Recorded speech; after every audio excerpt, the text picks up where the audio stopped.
नमस्कार। किसी का भी पहला प्यार उसे जिंदगी भर याद रहता है। पहले प्यार की कोमल, पवित्र और भोली भाली भावनाएं आपको एक अलग ही संसार में ले जाती हैं। आज की कहानी ऐसे ही एक लड़के की कहानी है जिसे पहली बार मोहब्बत हुई है। पेश है स्पेनिश लेखिका एमिलिया पार्दो बासा की कहानी प्रीमियर आमो की हिंदी प्रस्तुति पहला पहला प्यार।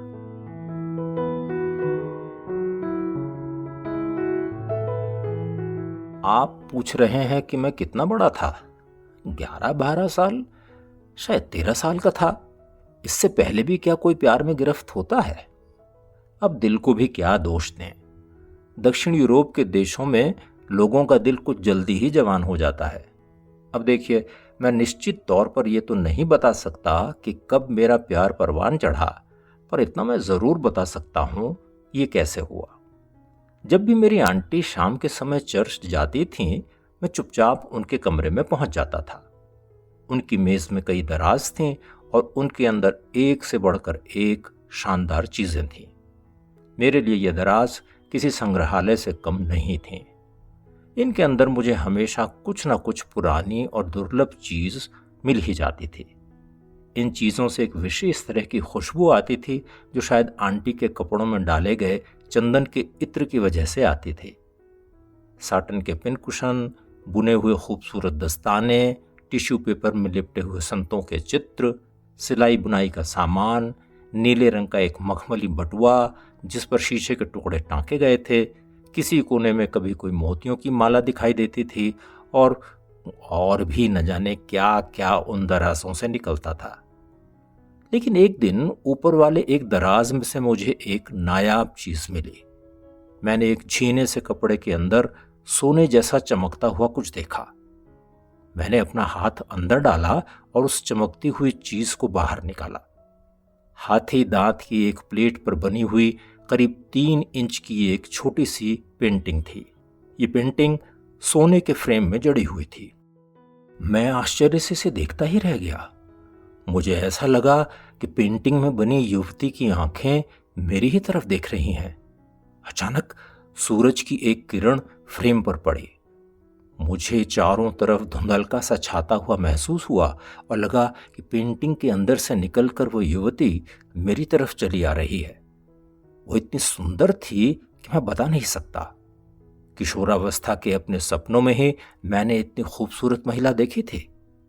तस्वीर वाली युवती की उम्र करीब 20-21 साल रही होगी। वो कोई साधारण युवती नहीं थी। वो आधी खिली हुई गुलाब की कली भी नहीं थी, बल्कि अपने पूरे शबाब में खिला हुआ गुलाब का फूल थी। उसका चेहरा अंडाकार था, लेकिन बहुत लंबा नहीं था। उसके होंठ भरे भरे और हल्की सी मुस्कुराहट लिए हुए थे। उसकी तिरछी निगाहों में सम्मोहित करने वाली अलग तरह की उदासी थी। उसकी ठोड़ी पर एक छोटा सा गड्ढा था और ऐसा लगता था कि कामदेव ने खुद अपनी उंगली से उसे बनाया था। बालों में उसने एक कपड़ा बांधा हुआ था जो अच्छा लग रहा था। इस कपड़े से निकलकर उसके बालों की एक घुमावदार लट उसकी कनपट्टी पर बिखरी हुई थी। सिर पर ऊपर की तरफ बालों की एक छोटी सी चुटिया बनाकर बांधी गई थी। बालों का यह पुराने तरह का फैशन था, लेकिन इसकी वजह से उसका कोमल और मुलायम गला दिखाई दे रहा था। अब कुछ बात उसके कपड़ों की। ये कहना तो मुश्किल है कि हमारी दादी अम्मा लोग अधिक शालीन कपड़े पहनते थे या आज की औरतें। अगर तस्वीर में दिख रही युवती के कपड़ों को आज की कोई महिला पहनकर बाहर आ जाए तो बखेड़ा ही खड़ा हो जाए। तस्वीर में युवती की कमर के ऊपर के हिस्से पर एक झीना सा कपड़ा दिखाया गया था। इन कपड़ों के कारण उस युवती का शरीर छिपने की बजाय उसके अंगों को और अधिक उजागर कर रहा था। उसके गले में पड़ी मोतियों की माला उसके वक्ष स्थल पर मंडराती हुई कमर तक चली गई थी। उसकी तराशी हुई बाहें जूनों की देवी की तरह मुलायम थीं और उनके आखिर में उसका सुडौल हाथ दिखाई दे रहा था। इस हाथ में उस युवती ने रुमाल पकड़ा हुआ था। दूसरा हाथ नहीं दिखाई दे रहा था। मैं आज भी उस छोटी सी तस्वीर के अपने ऊपर पड़े प्रभाव के बारे में सोचता हूं तो चौंक उठता हूं। मुझे याद आता है कि मैं परमानंद की स्थिति में पहुंच गया था। सांस भी मुश्किल से ले पा रहा था। मैं अपनी आंखों के माध्यम से उस तस्वीर को अपने अंदर उतार लेना चाहता था। मैं कई बार यहां वहां सुंदर स्त्रियों के चित्र देख चुका था। धार्मिक स्थानों पर बनी मूर्तियां, दुकानों की खिड़कियों और पत्र पत्रिकाओं में तरह तरह के सुंदर मुखड़े मैंने देखे थे। मेरी कलाकार की नजरों को सुडौल शरीर वाली युवतियां अपनी तरफ आकर्षित कर ही लेती थीं। लेकिन आंटी की दराज से मिली ये छोटी सी पेंटिंग तो एकदम जीवंत लगती थी। आप उसे देखते तो कह देते कि ये कलाकार की कल्पना नहीं है, ये तो जीती जागती नवयौवना है। ऐसा लगता था कि उसकी त्वचा की गर्माहट और गुलाबी रंग उसकी रगों में दौड़ रहे गर्म खून की त्वचा पर झलक थी। तस्वीर की उस युवती के होंठ थोड़ा सा खुले हुए थे, जिनसे उसके मोती जैसे चमकते दांत नजर आ रहे थे। इस भ्रम को बनाए रखने के लिए कि ये जीती जागती युवती है, फ्रेम में भूरे मुलायम लहरदार बालों को सजाया गया था, जो युवती की कनपट्टी से निकलते हुए दिख रहे थे। जैसा मैं कह चुका हूं कि ये मेरे लिए तस्वीर जैसी नहीं थी। मुझे ऐसा लग रहा था कि मुझे और उस युवती के बीच में शीशे की एक दीवार लगाकर अलग अलग कर दिया गया था। मैं उस तस्वीर को एकदम अपने मुंह के पास ले आया। मुझे ऐसा लगा कि मेरी रहस्यमयी देवी की गर्म सांसें मेरे होंठों को छू रही थीं और मेरी नस नस में दौड़ने लगी थीं। बस उसी समय मुझे कदमों की आहट सुनाई दी। ये मेरी आंटी थीं जो चर्च से वापस आ रही थीं। मुझे उनकी खांसी और दमे के कारण उखड़ गई सांसों की आवाज सुनाई दे रही थी। गठिया से पीड़ित जोड़ों के कारण वो अपने पैर घसीटती हुए चल रही थीं। मुझे बमुश्किल उस तस्वीर को दराज के अंदर रखने का समय मिल पाया। उसके बाद मैं भोला भाला लड़का बनकर खिड़की के पास खड़ा हो गया और लापरवाही से बाहर की तरफ देखने लगा। आंटी लड़खड़ाती हुई कमरे में घुसी। मुझे देखकर ही उनकी झुर्रियों वाली आंखों में चमक आ गई। मेरे कंधे पर हल्की सी थपकी देते हुए उन्होंने पूछा कि क्या मैं उनके दराजों को उलट पुलट रहा था। फिर मुस्कुराते हुए उन्होंने कहा, रुको रुको जरा, देखो मैं तुम्हारे लिए क्या लाई हूं, तुम्हें ये जरूर अच्छी लगेंगी। इतना कहते हुए उन्होंने अपनी लंबी जेब से 3-4 टॉफियां निकाली, जो एक गंदे से केक पर चिपकी हुई थीं। उन्हें देखकर ही मुझे उल्टी सी आने लगी। मेरी आंटी का चेहरा ही ऐसा था कि अगर कोई खाना भी चाहे तब भी उन टॉफियों को न खाए। समय ने अपना असर उन पर दिखाया था। उनके दांत गायब हो गए थे, आंखें धुंधली हो गई थीं और उनके धंसे हुए मुंह के किनारों पर मूंछों के छोटे छोटे बाल दिखाई देते थे, जो 1 इंच की चौड़ाई में थे। ज्यादातर बाल सफेद हो चले थे, जो उनकी कनपटी पर झूलते रहते थे। उनका गला इतना लटक गया था कि वो किसी शुतुरमुर्ग की गर्दन जैसा लगता था। लब्बो लुभाव ये कि मुझे उनकी टॉफी खाने की इच्छा नहीं थी। अचानक मुझे अपने अंदर गुस्सा सा उठता हुआ महसूस हुआ। मैंने जोर देकर कहा, मुझे नहीं चाहिए, मैं इन्हें नहीं खाना चाहता। आंटी ने बड़ी बड़ी आंखें करते हुए कहा, तुम्हें नहीं खानी है? ताज्जुब की बात है, तुम तो बिल्ली से भी ज्यादा चटोरे हो। आज क्या हो गया? मैंने गंभीरता से कहा, मैं अब कोई छोटा सा लड़का नहीं रह गया हूं, मुझे टॉफियां पसंद नहीं है। आंटी ने मुझे ऐसे देखा जैसे मेरे मन की बात पढ़ रही हूं। उन्हें देखकर ऐसा भी लग रहा था जैसे मैंने कोई बहुत हंसी की बात कह दी हो। इसके बाद उन्होंने अपना पोपला मुंह खोलकर जोरदार ठहाका लगाया। इसकी वजह से उनका खाली जबड़ा दिखने लगा और पूरा चेहरा ही विकृत हो गया। वो इतनी जोर से हंसी कि उनकी नाक और ठोड़ी आपस में मिल गए। इस क्रिया में उनके होंठ गायब ही हो गए। होठों के आसपास 2 बड़ी बड़ी और गहरी झुर्रियां नजर आने लगी। उनके गालों और आंख के ऊपर दर्जनों लकीरें भी दिखने लगीं। उनकी जबरदस्त हंसी के कारण उनका पूरा शरीर लहराने लगा। तभी उनकी खांसी ने उनकी हंसी में अवरोध पैदा कर दिया। उनके हंसने और खांसने के कारण मेरे पूरे चेहरे पर उनके मुंह से निकले थूक के छींटे बिखर गए। मुझे बहुत ही घिन आई और मैं वहां से भागकर मां के कमरे में चला आया। मैंने साबुन से अच्छी तरह कई बार अपना चेहरा धोया और उसके बाद फ्रेम वाली युवती के ख्यालों में खो गया। उस दिन और उस घंटे के बाद से मैं पेंटिंग का वो चेहरा अपने दिमाग से निकाल ही नहीं पाया।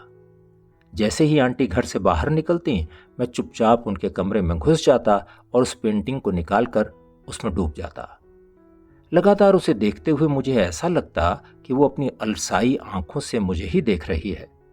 सीने में उसका दिल भी मेरी ओर देखते हुए तेजी से धड़क रहा है। मैं उसे चूमना चाहता था, लेकिन मुझे ऐसा लग रहा था कि कहीं वो मेरे इस दुस्साहस की वजह से मुझसे नाराज ना हो जाए। मैंने फ्रेम में लगी उस फोटो को अपने सीने से चिपका लिया और कई बार अपने गाल के पास भी ले आया। मेरी सारी क्रियाएं प्रतिक्रियाएं उस युवती के लिए ही हो रही थीं। मैं उसके प्रति बहुत ज्यादा सभ्यता और संवेदनशीलता दिखा रहा था। अपनी आंटी के कमरे में जाकर उनकी दराज खोलने से पहले मैं अच्छी तरह से अपना हाथ मुंह धोकर और बालों में कंघी करके संवर जाता था। ऐसा लगता था जैसे मैं किसी लड़की से पहली डेट पर मिलने जा रहा हूं। अक्सर शाम को सड़क पर मुझे अपनी उम्र के लड़के मिल जाया करते थे। वो मुझे अपने प्रेम पत्र, फोटो, फूल और दूसरे उपहार खुशी के साथ दिखाया करते थे। वो मुझसे पूछते कि क्या मुझे भी कोई लड़की मिली है जिसके साथ मैं पत्र व्यवहार कर रहा हूं। अजीब सी शर्म से मेरी जुबान बंद हो जाती थी और मैं केवल रहस्य भरी मुस्कुराहट से उनकी बात का जवाब देता था। जब वो मुझसे पूछते कि मैं उनके दोस्तों के बारे में क्या सोचता हूं, तब मैं अपने कंधे उचकाते हुए कहता, वो बहुत भद्दी लगती हैं। इतवार के एक दिन मैं अपनी कुछ चचेरी बहनों से मिलने उनके घर गया। वो सब बहुत ही सुंदर थीं और सबसे बड़ी तो कोई 15 साल की रही होगी। हम लोग बातें कर ही रहे थे कि उनके पड़ोस की एक 12 साल की लड़की मेरे पास आई। उसने मेरा हाथ पकड़कर शर्माते हुए मेरे हाथ में कुछ रख दिया। मुझे अपने हाथ में कुछ मुलायम सी चीज महसूस हुई। मैंने देखा कि उसने मुझे गुलाब की एक कली दी थी। वो मेरी तरफ देखकर मुस्कुराती हुई जाने लगी। मैंने अपनी पवित्रता दिखाते हुए कहा, ले इसे वापस ले जा। मैंने कली उसकी तरफ फेंक दी। वो सारे दिन मुझे खा जाने वाली नजरों से घूरती रही। उसने मेरे इस व्यवहार के कारण मुझे आज तक माफ नहीं किया। अब तो खैर उसके 3 बच्चे भी हो गए हैं, लेकिन वो अभी भी मुझसे खिंची खिंची सी ही रहती है। मेरी आंटी चर्च में जो 2-3 घंटे बिताती थीं, वो मुझे पेंटिंग वाली युवती के साथ समय बिताने के लिए बहुत कम पड़ते थे। मैंने आखिर में यह निर्णय लिया कि अब मैं इस पेंटिंग को हमेशा अपनी जेब में ही रखूंगा। मैं सारा दिन लोगों से इस तरह बचता रहता जैसे मैंने कोई अपराध किया हो। मैं अपने प्यार में इतना पगला गया था कि अजीब व गरीब हरकतें करने लगा था। पता नहीं मुझे ऐसा क्यों लगता था कि मेरे कपड़ों के अंदर छिपी यह युवती मेरी हर गतिविधि पर निगाह रखे हुए है। अगर मुझे अपनी पीठ खुजानी हो या मोजे ऊपर चढ़ाने हो, तब मुझे बहुत संकोच होता था। ऐसा लगता था जैसे मेरा पवित्र प्यार उसकी निगाहों में गिर जाएगा।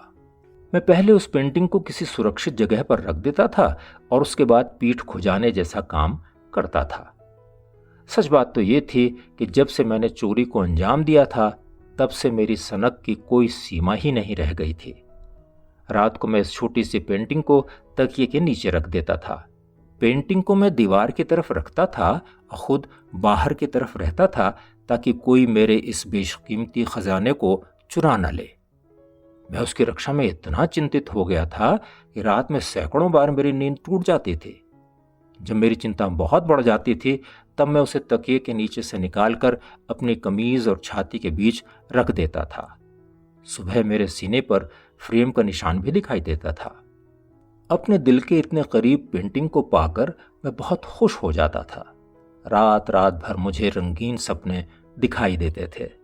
ऐसा लगता कि वो जीवित नवयुवती अपनी पूरी सुंदरता, आकर्षण और प्यार के साथ मेरे पास आती थी और मुझे उड़ने वाली ट्रेन में बैठाकर अपने महल में ले जाती थी। अपना मधुर व्यवहार दिखाते हुए वो मुझे एक कुर्सी पर बैठा देती थी और अपने सुंदर हाथों से मेरे सिर की मालिश करती थी। मेरी आंखों, भवों और चेहरों को सहलाते हुए वो मुस्कुराती थी। मैं कभी उसे धार्मिक किताबों के प्रेरक किस्से पढ़कर सुनाता और कभी उसके सामने बांसुरी बजाता। वो मुझे प्यार से शुक्रिया कहती। उसकी खुशी के लिए मैं कभी राजा का सैनिक बन जाता था और कभी घूम घूम कर गाने वाला गायक। इन सब ख्याली पुलावों के बीच मैं दिन प्रतिदिन कमज़ोर होने लगा। मैं इतना पतला हो गया कि मेरे माँ बाप और आंटी ने भी इसे महसूस किया। मेरे पिताजी ने एक दिन मुझसे कहा, अभी तुम्हारे खेलने खाने के दिन हैं, इस समय अगर तुम्हारी ऐसी हालत होगी तो ये तो खतरे का संकेत है। मेरे पिता चिकित्सा से संबंधित किताबें अक्सर पढ़ते थे। उन्होंने सावधानी से मेरी बुझी बुझी सी आंखों, आंखों के नीचे पड़ गए काले घेरों और मेरी पीली हो गई त्वचा की जांच की। सबसे चिंता की बात तो ये थी कि मुझे भूख लगनी भी बंद हो गई थी। मेरे पिता कहते, खूब खेलो, खूब खाओ बच्चे। मैं बुझे मन से कहता, मेरा मन नहीं है। मेरे घर वाले अब मेरा ध्यान भटकाने की कोशिश करने लगे। वो मुझे थिएटर में लेकर जाते और उन्होंने मेरी पढ़ाई भी रुकवा दी और उसके बाद मुझे झाग वाला ताज़ा दूध पीने के लिए दिया जाने लगा। बात बात में तो वो मेरे सिर पर ठंडा पानी भी डालने लगे। उनका कहना था कि इससे मेरी तंत्रिकाओं पर सही असर पड़ेगा। मैंने ये भी देखा कि जब भी मैं अपने पिता के पास जाता, वो मुझे अपनी नज़रों से तौलते थे। कभी कभी वो मेरी पीठ पर हाथ फिराते और ये जानने की कोशिश करते कि मेरी रीढ़ की हड्डी कितनी उभर आई है। मैं अपनी आंखें नीची कर लेता था, लेकिन मैंने सोच लिया था कि मैं मर जाऊंगा लेकिन अपना अपराध स्वीकार नहीं करूंगा। जब भी मैं अपने परिवार के प्यार दुलार से बाहर निकलता था तो मेरे पास मेरा प्यार छोटी सी पेंटिंग में दिख रही सुंदर लड़की होती थी। मुझे अब ये महसूस हो रहा था कि उस युवती के पास जाने के लिए मुझे उसके और अपने बीच दीवार बने ठंडे कांच को हटाना होगा। ऐसा करने में मुझे कंपकपी छूट रही थी, लेकिन आखिर में मेरे प्यार की जीत हुई। मैंने फ्रेम में लगे कांच को हटा दिया और हाथी दांत की प्लेट पर बनी वो अद्भुत पेंटिंग अब मेरे हाथ में थी। मैंने चुंबन के लिए तस्वीर पर अपने होंठ रखे ही थे कि मेरी नाक में एक भीनी भीनी सी जानी पहचानी खुशबू आई। मुझे ऐसा लगने लगा कि यह वास्तव में जीती जागती युवती है। मेरे हाथ कांपने लगे और मुझे अपना सिर घूमता हुआ सा महसूस हुआ। छोटी सी पेंटिंग को हाथ में कसकर पकड़े हुए मैं सोफे पर बेहोश हो गया। जब मुझे होश आया तो मुझे अपने बिस्तर के पास माँ, पिता और आंटी नजर आए। सब बहुत ही चिंता और दुख के मिले जुले भाव से मुझे देख रहे थे। मेरे पिता मेरी नब्ज पर हाथ रखे हुए थे और परेशानी से अपना सिर हिलाते हुए कह रहे थे, इसकी तो नब्ज ही नहीं मिल रही। मैंने देखा कि आंटी अपनी पतली पतली उंगलियों को मेरी तरफ बढ़ा रही थीं और मुझसे वो पेंटिंग छीन लेना चाहती थीं। मैं मजबूती से इसे पकड़े हुए था और पूरी कोशिश कर रहा था कि वो मुझसे ये पेंटिंग न छीन पाए। आंटी अपने गुस्से को काबू में करती हुई तीखी आवाज में बोली, छोड़ इसे लड़के, छोड़ो इसे, तुम इसे खराब कर दोगे। देखो तुम्हारी गंदी उंगलियों के धब्बे तो इस पर लग भी गए हैं। मैं तुम्हें डांट नहीं रही हूं बेटा, लेकिन तुम इसे बर्बाद कर दोगे। जब भी तुम चाहोगे मैं तुम्हें इसे दिखा दूंगी, इस समय से छोड़ दो। मेरी माँ विनती भरी आवाज में आंटी से कह रही थी, प्लीज इसे इसके ही पास रहने दीजिए, आप देख ही रही हैं इसकी तबीयत ठीक नहीं है। मेरी आंटी ने गुस्से से कहा, तुम क्या कह रही हो? इसके पास इसे कैसे छोड़ दूं? आजकल इस तरह की छोटी पेंटिंग्स कोई बनाता ही नहीं है, ये बहुत पुरानी है। अरे मैं भी तो अब पुरानी ही हो गई हूं। अब तो मैं भी वैसी कहाँ दिखाई देती हूँ जैसी इस पेंटिंग में दिख रही हूँ। ये बात सुनकर दहशत से मेरी आंखें फटी की फटी रह गईं और पेंटिंग पर मेरी पकड़ ढीली पड़ गई। मेरी समझ में नहीं आ रहा था कि मैं क्या बोलूं। बहुत मुश्किल से मेरे मुंह से निकला, ये आपकी पेंटिंग है? आंटी के पोपले मुंह पर मुस्कुराहट छा गई। वो शर्माती हुई बोली, क्या तुम्हें ऐसा नहीं लगता कि मैं इस समय भी खूबसूरत लगती हूँ? हाँ, 20-22 साल वाली खूबसूरती आज तो छोड़ो, मुझे तो ये भी ध्यान नहीं कि मेरी उम्र इस समय कितनी है। मुझे कमरा घूमता हुआ लग रहा था। मैं फिर से बेहोश हो गया।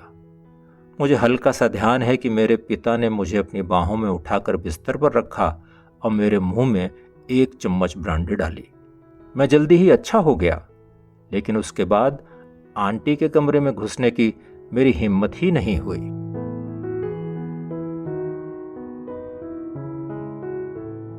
पहला पहला प्यार। अभी आप एमिलिया पार्दो बासा की स्पेनिश कहानी प्रीमियर आमो की ये हिंदी प्रस्तुति सुन रहे थे। लेखिका के बारे में और अधिक जानना चाहते हैं तो आप डिस्क्रिप्शन देख सकते हैं।